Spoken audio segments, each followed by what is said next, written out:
Welcome to the series of videos on Python programming. In this video, we will study string methods format, index, isalnum, and isalpha.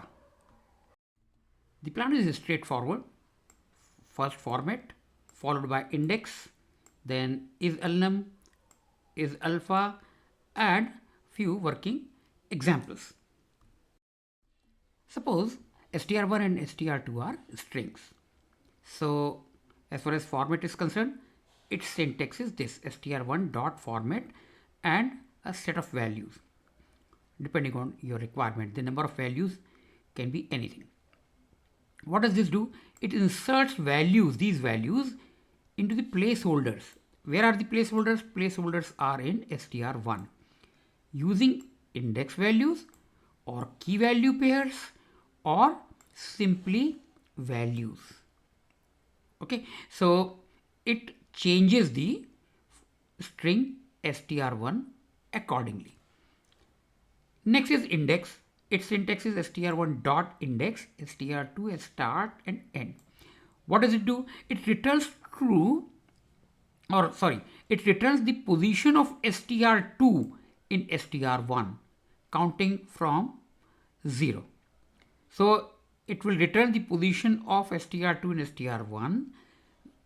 Start and end are optional and their values can be negative as well. So default value for start is 0 and end is the end of string str1, but end is not included.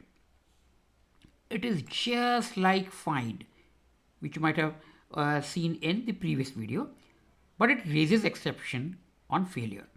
If str2 is not found in str1, then it generates an error situation. Next is isalnum. Syntax is simple: str1 dot isalnum. It returns true if all characters of str1 are alphanumeric. False otherwise. By alphanumeric we mean 10 lowercase letters a through z. 26 lowercase letters a through z, 26 uppercase letters a through z, and 10 digits 0 through 9. There are few exceptions. I will let you know a little later. Isalpha. The syntax is str1 dot isalpha. It returns true if all characters of str1 are alphabet characters, uppercase and lowercase letters. False otherwise.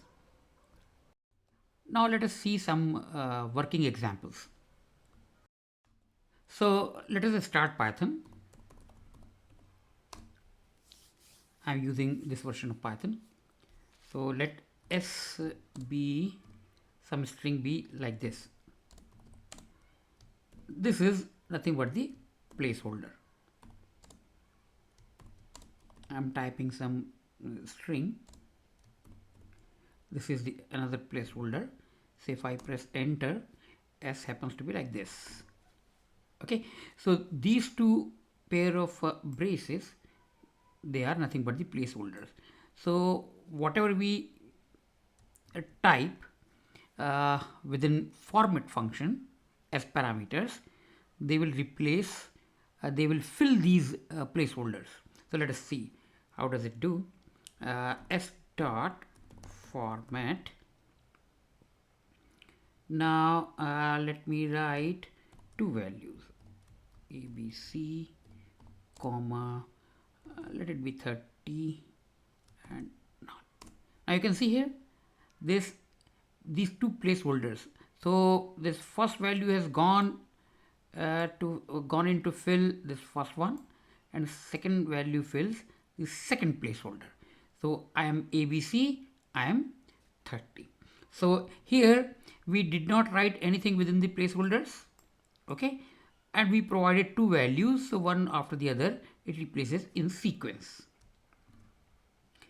Now let me modify this string a bit.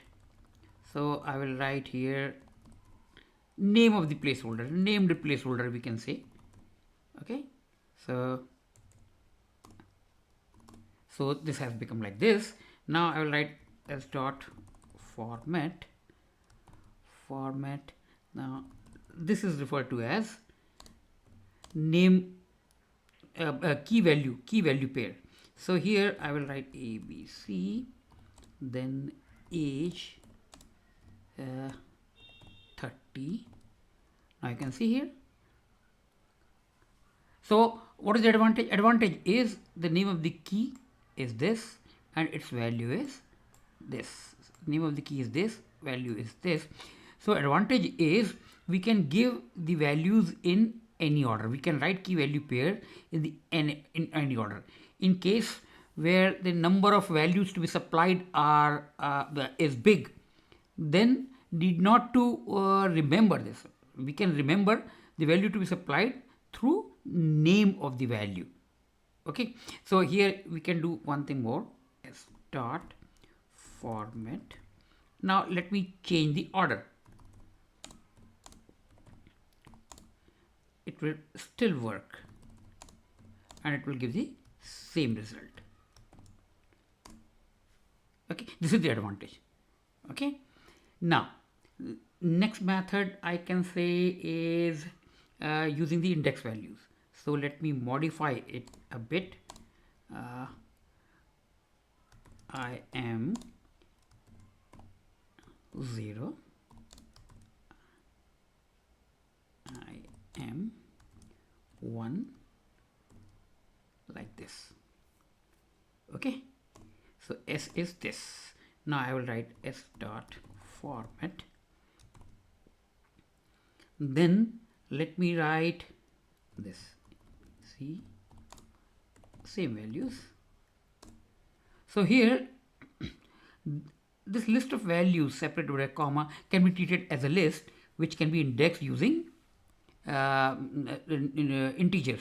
So 0 refers to this string and 1 refers to this numerical value 30.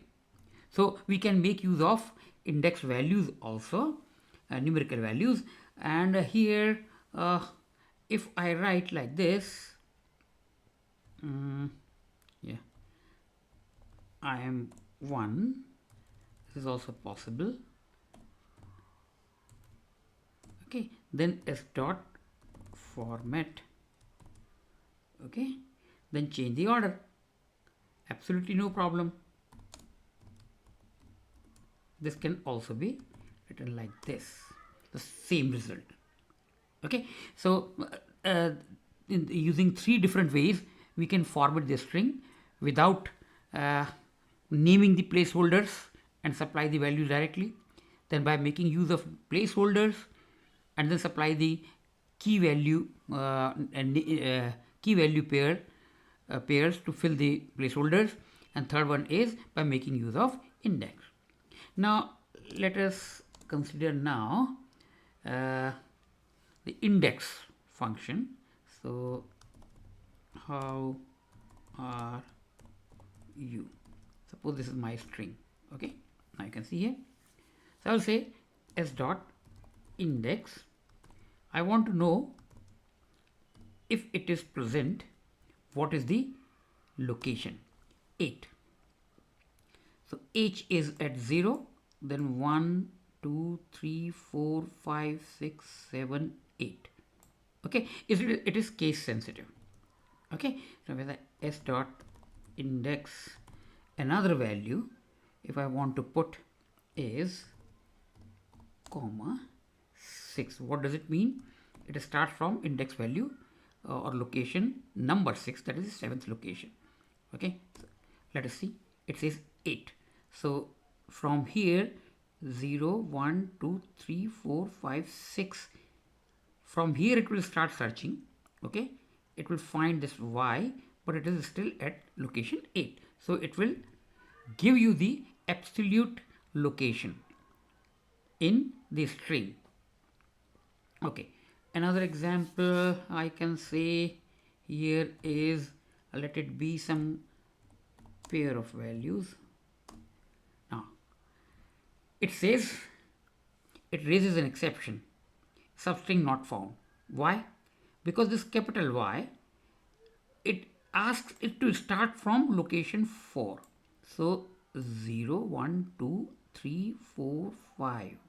So 4. So 0, is h 1 2 3 4. So from which location it has to start? This lowercase a, and it has to consider the substring up to but not including 7. So this is 4, so this is 5, 6 and 7. So from here to here it tries to find capital Y, it is not present. So unlike find, it will return or it will raise an exception, an error. Okay. Now let me modify this value a bit. Now it again says 8 because it has to start from lowercase letter a, which is 0, 1, 2, 3, 4 and up to but not including 9. So this is 5, 6, 7, 8 up to including this. So capital Y is found, its location is 8. It returns this value. Now here let me use some negative values. As I told you, negative numbers are also possible. So again, because what is the index value of question mark? It is -1. So -2, -3, -4, -5, -6, -7, -8, -9. From this space it has to start. Then -8 up to but not including -4. So -9, then -8, -7, -6, -5 up to but not including -4. Okay, so that is why it raises exception once again. Now if I say up to but not including -3, then it will find it and again it will give you the position 8. Okay, now let me this is the string is this. Now let me use isalnum. Okay, what does it do? False, because all characters are not alphanumeric. You might think that this question mark is not alphanumeric. No problem. So it is giving false. Now if I say s dot is alpha, this will also be false because is alpha is looking for alphabets, lowercase and uppercase alphabets. We are having question mark. So now let me change this string to I am year 2025. Okay. So if I say s dot is alnum, okay, it says false. Okay. Now if I say s dot s equal to I M Y E A R, okay, another string. So if I say s dot is alpha, this is also giving false. Now here in this example is alnum, all characters were alphabets and digits, it says false. Here I remove the digits, only alphabets, it again gives the false. Why? Because between successive words I have a space character, and a space character is not treated as English alphabet letter. It is not considered as a letter. So that is why it gives you false. So if I change it to s equal to I am year 2025, then s dot is alnum, it says true. But now is alpha will give you wrong or when false. Is alpha is alpha false because 2025, these are 4 digits which are not alphabets.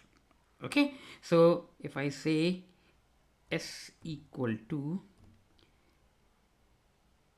I am some string here, s dot is alnum, So these are the example usage of isalnum and isalpha. In the next video, we will study 4 different string methods, namely isDecimal, isDigit, isIdentifier, and isLower. That is all in this video. Thanks for watching.